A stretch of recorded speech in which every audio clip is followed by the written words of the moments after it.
vivimos momentos emocionantes. Hay una situación internacional que está marcada por un aumento de las contradicciones que se ve cada día. Decía Bertolt Brecht que cuando los poderosos hablan de paz, los pueblos tiemblan porque saben que preparan la guerra. Y eso es precisamente lo que está pasando.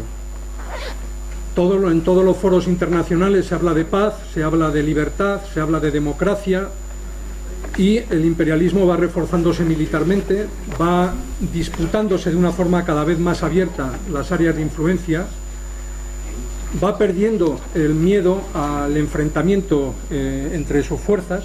De hecho, ya hay guerras localizadas en las fronteras entre los bloques, entre las grandes potencias, entre la Unión Europea y Rusia, en Ucrania, por ejemplo. Este mundo que camina hacia la guerra entre cánticos de paz está provocando una exacerbación de las contradicciones de clase, y esto es muy importante que lo tengamos en cuenta y que lo expliquemos a los trabajadores en primer lugar, porque ahora que nos hablan, y luego lo veremos, de que las clases ya están superadas, de que no es un problema, no es una cuestión que se dirima entre la izquierda y la derecha, sino entre los de arriba y los de abajo, que hay que ser transversales, ¿no? Esa palabra que parece nueva, pero que es a los que hemos estado o militamos en alguna organización de masas controlada por el oportunismo, como Comisiones o como Izquierda Unida, ¿no? Es decir, pues se ha utilizado desde hace mucho tiempo, ¿no? La transversalidad como algo alejado de la lucha de clases. Bueno, esa lucha de clases está forzando una dinámica de enfrentamiento cada vez más claro, que lo hemos vivido en nuestro país. Hemos vivido 2 años de movilización general y generalizada. Solamente en Madrid, el año pasado, por ejemplo, según datos de la delegación de gobierno, hubo más de 4.700 manifestaciones en un año. Es decir, eso hace más de 10 manifestaciones diarias. Algunas de ellas reunieron a miles de personas. Las marchas del 22M, pero también la marea blanca de la sanidad, la marea verde de la enseñanza.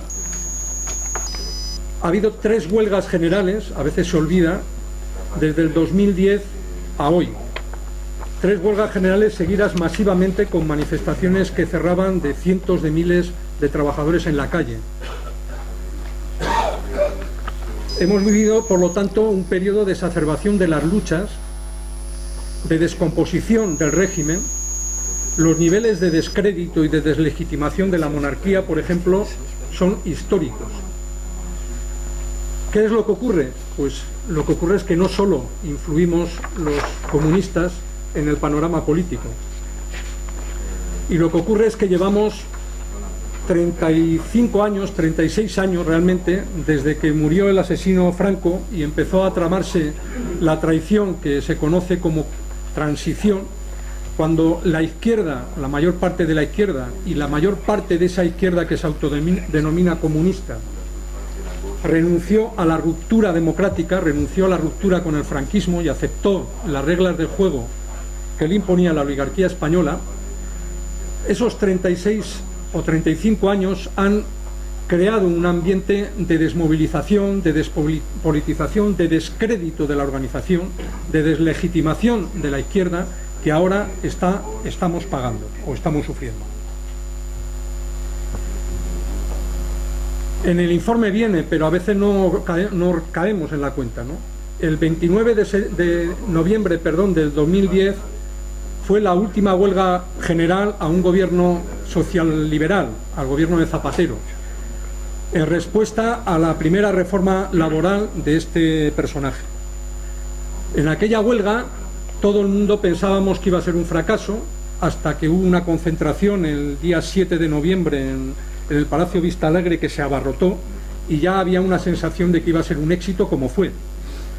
Pero apenas 4 meses después, en enero del año siguiente, las mismas direcciones sindicales que habían convocado a la huelga contra la reforma laboral, contra los planes de reforma de las pensiones que tenía el gobierno Zapatero, firmaron un pacto con este gobierno que recortó gravemente las pensiones de los trabajadores españoles.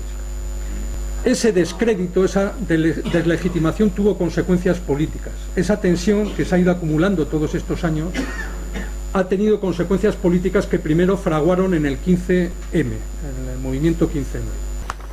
No nos vamos a aislar, no vamos a considerar que el partido ahora tiene que cerrarse, todo lo contrario.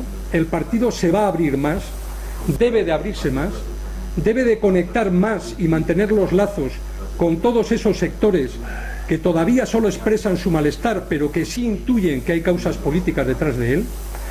Debe de participar de esas luchas que van a seguir existiendo, no os quepa la menor duda, pero el partido debe de abrirse también a los jóvenes.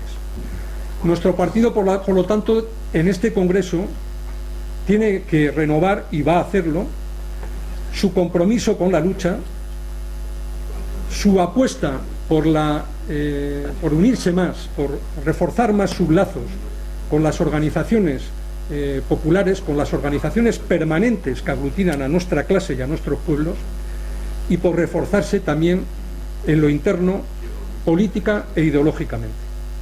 La lucha es muy dura, pero también tiene sus gratificaciones.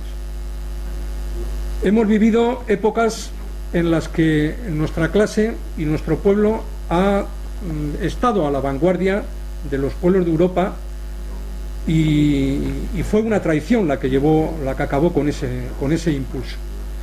Y ahora mismo ese malestar, esa garra, ese espíritu de clase latente, mal interpretado, mal dirigido o no dirigido, sigue existiendo.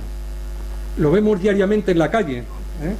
Por mucho que lo intenten con sus leyes mordazas, este pueblo, esta clase trabajadora va a seguir saliendo a combatir por sus derechos y por sus conquistas. Y el Partido Comunista de España, marxista-leninista, desde luego va a estar ahí, pero va a estar ahí para organizar y dirigir esa lucha. Este es el objetivo de este Congreso, y yo creo que cuando discutamos el informe, cuando discutamos los documentos del Congreso, lo que nos debe animar precisamente es, entre todos, poner las bases para corregir los errores que hemos tenido, para reforzar este partido y para ser capaces de estar a la altura de las circunstancias que no os quepa la menor duda, a corto plazo, más pronto que tarde, van a cambiar, porque los tiempos son muy movidos también, son muy fluidos, van a cambiar y van a exigir un partido que de verdad sea vanguardia de la clase trabajadora.